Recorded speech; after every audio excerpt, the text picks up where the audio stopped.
Nakiisa nga tayo sa isinagawang commemoration of Reyna Tragedy. Ito ay bilang paggunita sa nangyaring trahedya noong November 29, 2004.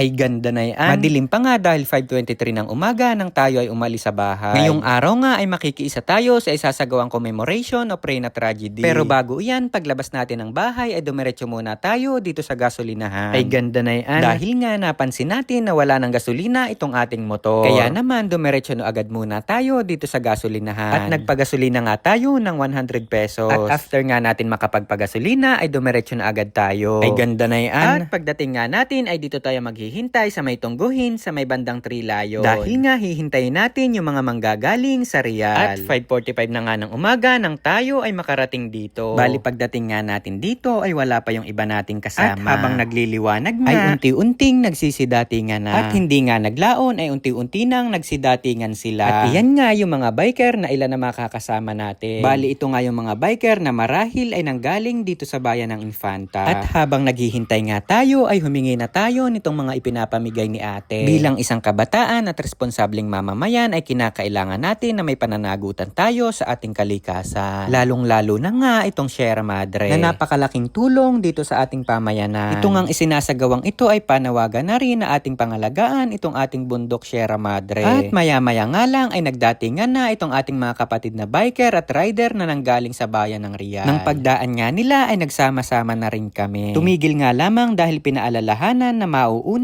yung mga rider at susundan nitong mga biker. At salamat nga dito sa mga nakasama nating rider na siyang nagmamando ng traffic sa ating daan. At nang makalipas nga ay nakarating na rin naman kami dito sa may bandang Kumon sa may Kantuhan. At nang makaraan nga tayo dito ay narito yung ating ibang kasamahan na naghihintay. Na siya namang kaisa natin sa isinasagawang panawagan na ito. At nang makaraan nga kami sa plaza ng Infanta ay dumiretso na kami dito sa may covered court ng Barangay Ilog. At iyan nga yung ilan sa ating mga nakasama. Bali dito na rin magtitipon-tipon ang bawat isa. At shoutout nga dito sa nakakakilala sa atin. Isa nga diyan itong si Kuya Project Reds. At nang makakuha nga tayo nung kanilang ipinapamigay na lugaw, ay dito tayo naupo sa may bandang harapan. Dahil may napansin nga tayo dito sa harap na may mga poster slogan. At habang kumakain nga tayo ay binabasa natin ito. Sabi nga rin ni Kuya Project Reb ay sayang at wala nga daw yung iba. Shoutout nga pala sa iyo Kuya dahil napaka-dedicated mo sa mga ganitong gawain. At habang nagbabasa nga tayo ay naalala ko yung mga trahedya na nangyari noong 2004. Ang edad ko pa lang ata noon ay 6 na taon. Nung mangyari nga iyon ay kami ay nasa barangay Anuling. Na kung saan kasama ko nga doon sina mama at papa at yung aking kapatid. At lumikas nga kami noon sa barangay Katablingan. Grabe talaga yung nangyaring trahedya dito sa ating lugar. Kaya kinakailangan maging responsable tayong mamamayan. Dahil nga sa nangyaring trahedyang iyon ay may mga buhay na nawala. Kaya bilang isang kabataan at mamamayan ay magkaroon tayo ng pagmamahal dito sa ating kapaligiran.